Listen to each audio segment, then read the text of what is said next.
We economic hitmen really have been the ones responsible for creating this first truly global empire. And we work many different ways.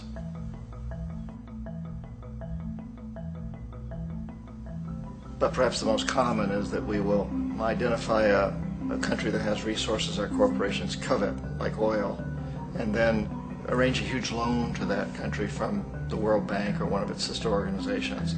But the money never actually goes to the country. Instead, it goes to our big corporations to build infrastructure projects in that country, power plants, industrial parks, ports, things that benefit a few rich people in that country, in addition to our corporations, but really don't help the majority of the people at all. However, those people, the whole country is left holding a huge debt, and such a big debt they can't repay it, and that's part of the plan, that they can't repay it.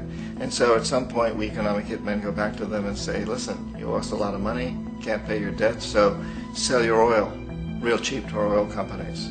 Allow us to build a military base in your country, or send troops in support of ours to someplace in the world like Iraq, or vote with us on the next UN vote. To have their electric utility company privatized and their water and sewage system privatized and sold to U.S. corporations or other multinational corporations. So there was that whole mushrooming thing, and it's so typical of the way the IMF and the World Bank work, that you put a country in debt, it's such a big debt it can't pay it, and then you offer to refinance that debt and pay even more interest.